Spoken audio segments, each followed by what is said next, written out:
Assalamualaikum warahmatullahi wabarakatuh. Salam sejahtera untuk kita semua. Kepada yang terhormat, saya sampaikan kepada Bapak Dr. Randus Mursini Jahiban MA dan Ibu Basaria SPD MPD selaku dosen pengampu mata kuliah Demokrasi Pancasila. Pada kesempatan kali ini, saya menganalisis studi kasus partai politik tidak menjalankan fungsinya. Di penghujung tahun 2020 yang lalu, masyarakat Indonesia dihadapkan pada dua kenyataan yang pahit. Di satu sisi, jumlah kasus penularan virus COVID-19 meningkat semakin tajam. Di sisi lain, ironisnya ada dugaan bahwa bantuan sosial atau bansos yang ditunjukkan untuk meringankan derita masyarakat akibat pandemi justru dikorupsi dan salah satu tersangkanya Menteri Sosial saat itu, Juliari Batubara.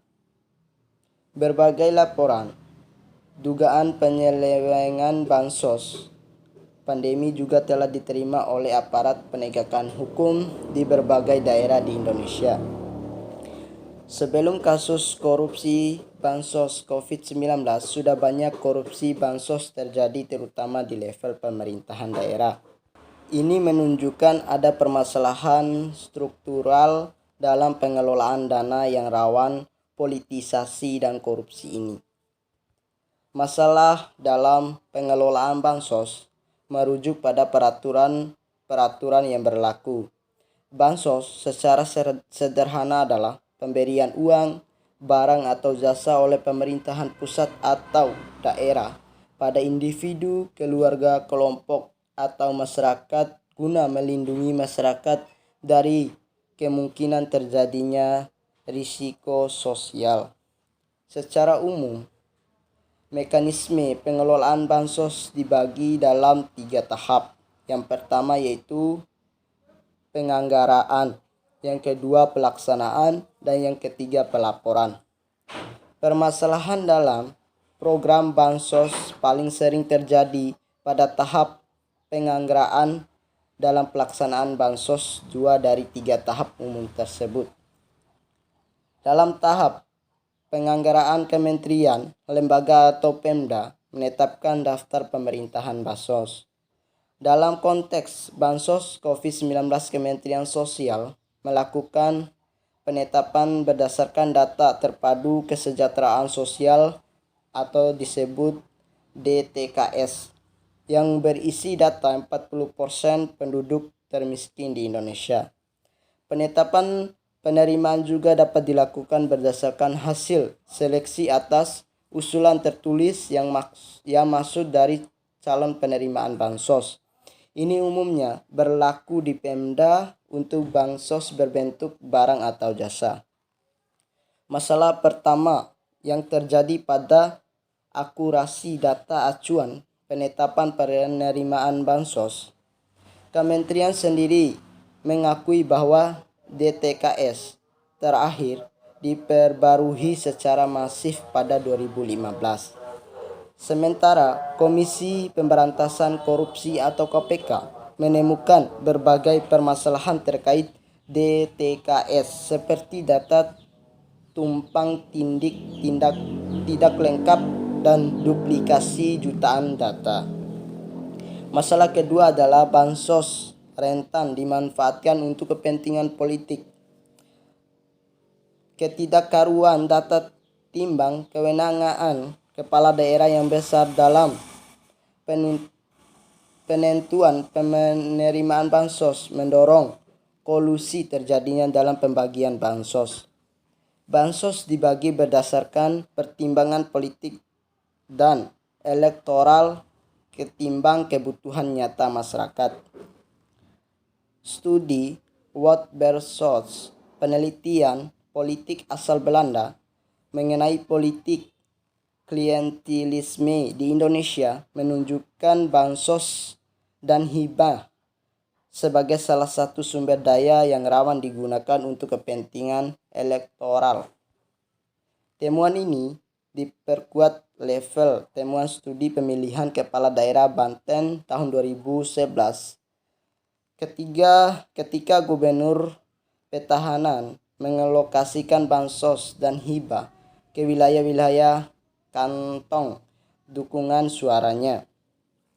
Pada tahap penyuluran bansos dalam bentuk uang diberikan secara tunai maupun level transfer ke rekening bank penerimaan bansos atau bank penyalur.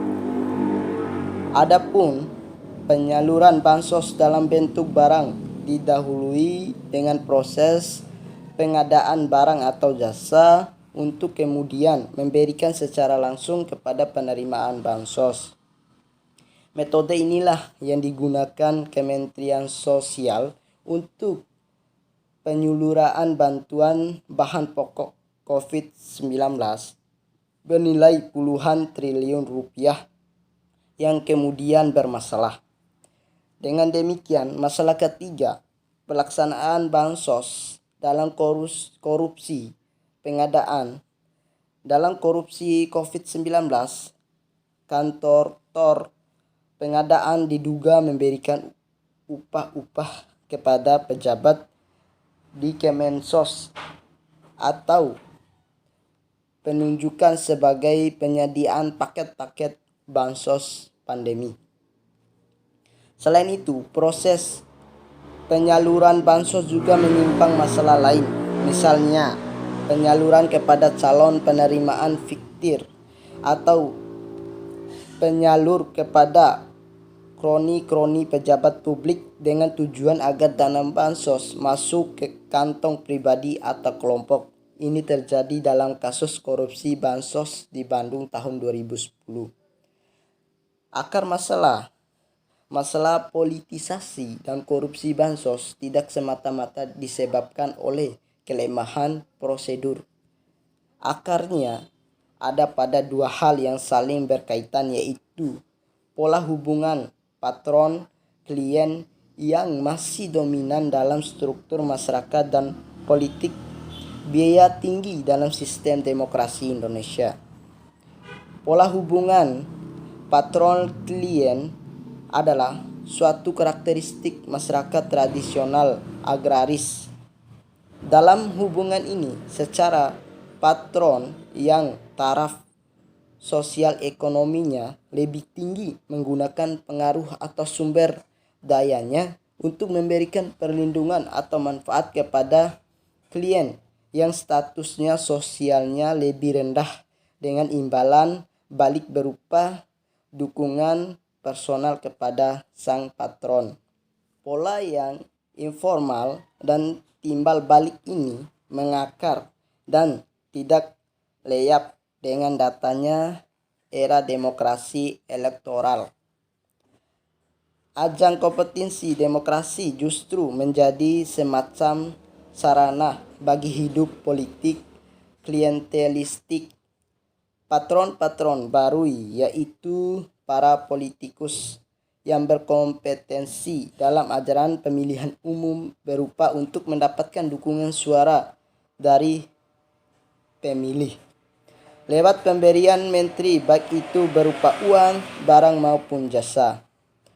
Politikus yang memiliki akses ke sumber daya keuangan publik saat menggunakan bansos, misalnya untuk memperoleh dukungan suara dari pemilih. Ada beberapa alasan mengapa klientelisme bertahap bahkan berkembang di tengah perubahan sosial. Salah satunya adalah kemiskinan. Masyarakat miskin lebih cenderung menerima pemberian menteri yang tidak seberapa dari para politikus ketimbang menuntut kebijakan yang lebih kompresif atas permasalahan yang mereka hadapi. Sementara itu, iklim politik biaya tertinggi di Indonesia menuntut modal besar dari politikus untuk membiayai percalonan dan kampanye politik. Korupsi anggaran publik termaksud bansos menjadi satu jalan untuk memenuhi tuntutan ini.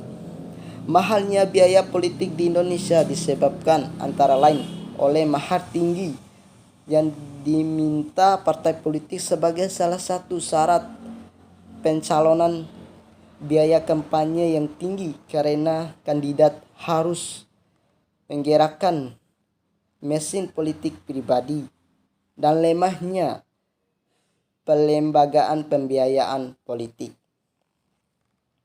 Upaya perbaikan pengelolaan bansos, kuatnya aspek politik, menegaskan kepentingan solusi yang tidak berkutat pada aspek teknis prosedur saja. Selain penyempurnaan berkelanjutan atas DTKS sebagai salah satu dasar alokasi bansos dan pengadopsian penyaluran berbasis digital atau transfer ketimbang tunai, terdapat dua hal yang penting untuk dilakukan. Yang pertama adalah membangun pengetahuan masyarakat terkait dengan penganggaraan publik guna meningkatkan partisipasi masyarakat dalam proses penganggaraan. Pencerdasan ini penting tidak hanya untuk menyadarkan masyarakat akan hak-hak terkait anggaran, namun juga menumbuhkan sikap kritis mereka selaku pemilih sebagai menghindari pembelian dukungan surat lewat penyelenggara gunaan anggaran publik. Masyarakat perlu diajak turut secara mengawal anggaran publik lewat instansi seperti citizen audit yang memungkinkan masyarakat terlibat dalam proses pemeriksaan keuangan negara yang dilakukan oleh lembaga pemeriksaan negara.